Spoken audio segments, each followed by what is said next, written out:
apakah berkembang nggak nih? Kalau perumahannya sepi, ya gimana nih ada nilai investasinya? Betul. Seperti itu. Itu hal yang simpel-simpel aja sih sebenarnya Mbak Catherine.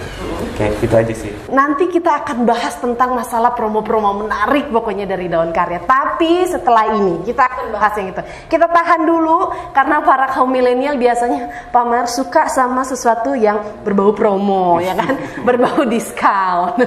Walaupun kita di masa era pandemi begini, tapi keinginan dan hasrat untuk berinvestasi itu aku yakin pasti tinggi sekali gitu ya. Apalagi buat teman-teman tuh yang hari gini udah nggak zaman deh buang-buang duit untuk hal-hal yang nggak penting ya kan. Jadi mendingan kita investasi gitu. Baik, kita lanjut ke pertanyaannya yang ketiga ya. Pertanyaan yang ketiga, ini ada bagaimanakah kejelasan legalitasnya? Ini Pak Mar nih yang paling jago ngejelasin tentang masalah legalitas, karena ini penting banget ya Pak Mar. Seperti yang aku bilang tadi nih, kalau masalah rumah udah keren, rumah contohnya udah kece, tapi kayaknya kalau masalah legalitas gimana ya?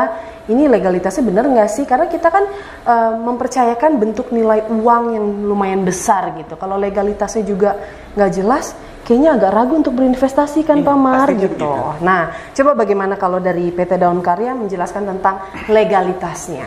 Oke, dengan sejarah yang kita sudah bangun selama 12 tahun ini, sangat meyakinkan buat kita semuanya bahwa legalitas dari PT Daun Karya ini tidak perlu diragukan lagi. Walaupun namanya perumahan itu, kita bikin perumahan itu tidak segampang yang kita lihat. Gitu. Ada lahan, kita potong-potong, kita jadiin rumah, udah selesai. Bukan seperti itu. Jadi banyak detail perizinan yang harus kita selesaikan dan kita harus penuhi ketentuan-ketentuan dari pemerintah terkait dengan hunian dan perizinan. Pertama yang pasti harus kita dapatkan adalah izin lingkungan. Izin lingkungan itu itu hal dasar yang harus kita miliki sebelum kita melangkah ke izin lokasi yang nanti akan diterbitkan oleh pemerintah daerah setempat. Kalau di sini kita Kabupaten Bogor. Kemudian juga setelah ada izin lokasi kita baru bikin site plan. Nah, dari site plan ini pun kita akan tahu berapa sih komposisinya antara lahan untuk dibangun dan lahan untuk sarana dan prasarana gitu. Jadi tidak semuanya lahan itu kita beli 10 hektarnya kita bangun rumah, tidak seperti itu. Jadi ada ketentuannya, 40% adalah sarana dan prasarana, kemudian yang 60% itu lahan efektif, artinya yang itu yang nanti akan dibuat rumah. Sehingga dari situ kita bisa lihat nih teman-teman, kalau perumahan itu sarana dan prasarananya sedikit, tidak mencapai porsi 40-60, kita perlu ragukan juga nih gitu. Jadi ada ketentuan bahwa lahan sarana dan prasarana, sekali lagi karena ini hal penting saya ulangi berkali-kali untuk teman-teman yang berminat untuk membeli rumah saat ini, harus memperhatikan komposisi lahan efektif dan lahan sarana. Itu wajib. Porsinya adalah 40% tanah sarana dan prasarana, kemudian 60% itu lahan efektif. Itu harus kita lihat juga. Makanya di site plan akan kelihatan tuh gitu. Jadi site plan tadi hubungannya dengan site plan seperti itu. Kemudian izin mendirikan bangunan atau IMB itu juga harus kita kantongi dulu sebelum kita bangun perumahan.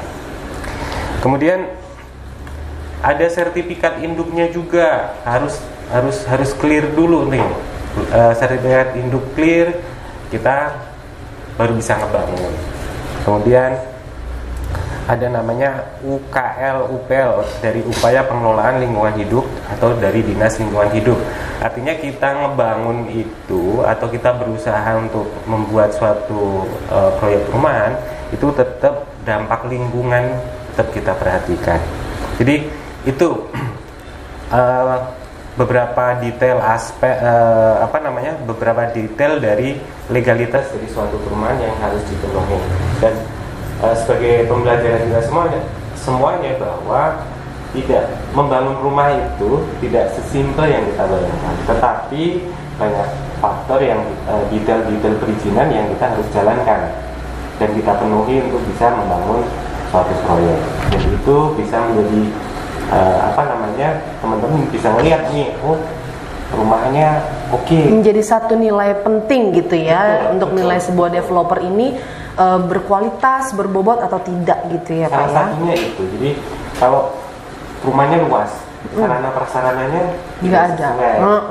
Itu juga perlu menjadi pertimbangan tersendiri. Yeah. Itu Pak Fitri. Iya.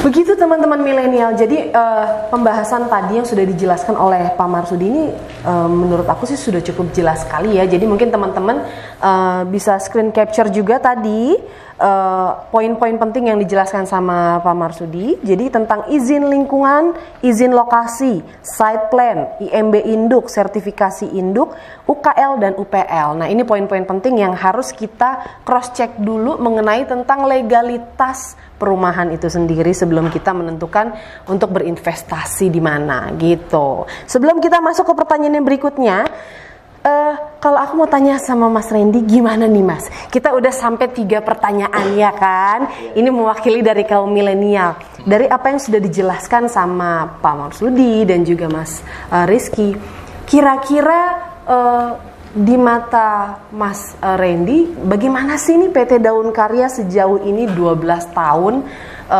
dan bisa mendirikan 8 perumahan? Menurut Mas Randy bagaimana sebagai seorang YouTuber? Karena kan kalau yang aku tahu Mas Randy nih sebagai seorang YouTuber tapi juga suka mereview tentang perumahan-perumahan gitu ya Mas. Ya kan, tentang perumahan si A, si B, si C pasti secara secara awam orang tuh pasti akan mengcompare, itu manusiawi sekali. Mengcompare perumahan yang satu dengan perumahan yang lain. Nah, kalau di mata Mas Randy sendiri tentang Daun Karya, proyek-proyek dari PT Daun Karya sendiri bagaimana? Kalau dari Daun Karya, karena kebetulan kemarin, jadi saya juga ada mereview nih perumahan dari Daun Karya, yaitu Avani Terra Residence sama The Paris 2 by Avani gitu ya. Kebetulan mereview rumah dari Avani sama The Paris tuh yang punya Daun Karya. Awalnya nggak direncanakan tuh, memang niat review aja buat di YouTube kan, buat konten gitu. Terus setelah melihat rumah, kualitas bangunan, terus lingkungan perumahan dan lain-lain, menurut saya sih kualitasnya nggak perlu diraguin lagi nih. Terutama kan dia rumah komersil. Rumah komersil ya, jadi di Paris 2 by Avani, terus Avani Terra Residence itu rumah komersil. Dan yang saya tahu selama saya mereview rumah itu, kalau rumah komersil itu identik dengan harga yang mahal nih. Dan yang bikin saya kaget waktu mereview Avani Terra, terus The Paris 2 by Avani, biasanya kan yang menjadi kendala buat kaum milenial nih ya, terutama anak-anak muda yang budgetnya terbatas gitu kan, tapi pengen punya rumah atau investasi, biasanya kendalanya di DP, booking fee dan lain-lain. Nah, pas saya mereview rumah Avani Terra sama The Paris itu yang bikin saya kaget adalah DP-nya ini kecil banget nih. DP sama booking fee nih, kalau nggak salah kemarin booking fee-nya tuh cuma 2 juta, terus DP-nya 6 juta, itu bisa dicicil. Dan yang sejauh saya review rumah komersil tuh nggak ada yang biaya awalnya serendah itu. Itu udah termasuk biaya SHM di situ, IMB di situ, BPHTB di situ. Biaya tetek bengek yang biasanya jadi momok tuh buat anak-anak muda tuh. Sebenarnya buat anak-anak muda biasanya untuk biaya KPR bulanannya banyak yang sanggup. Nah, pas saya review Avani Terra sama The Paris ini, itu yang bikin saya kaget sih. Untuk kualitas rumah komersil dan untuk rumah komersil DP dan biaya awalnya tuh murah hitungannya. Nah, ini juga nih sebenarnya membuka tentang promo-promo yang akan dilanjutkan nanti gitu ya. Ini agak dikasih itu ya, kisi-kisinya gitu ya. Waktu review kemarin. Betul. Jadi akan ada promo yang begitu spesial dan menarik untuk para Anda teman-teman semua kaum milenial. Untuk booking fee hanya hari ini kita akan kasih promo itu booking fee hanya 1 juta ya Pak. 1 juta aja. Coba kalau hitungnya kalau kita jajan ya kan, kita ke mall, gak usah sampai seminggu sekali bayar, kayaknya bisa sekali makan, 2 kali makan gitu kelar deh. Ini 1 juta udah bisa booking fee rumah, tunggu apa lagi ya kan? Daripada dihabisin buat jajan, mendingan kita buat investasi. Nah gini, aku mau tanya, kalau di matanya Mas Randy sebagai kaum milenial, rumah komersil itu seperti apa sih dalam mindset kaum milenial nih yang seperti apa sih gitu? Kalau rumah komersil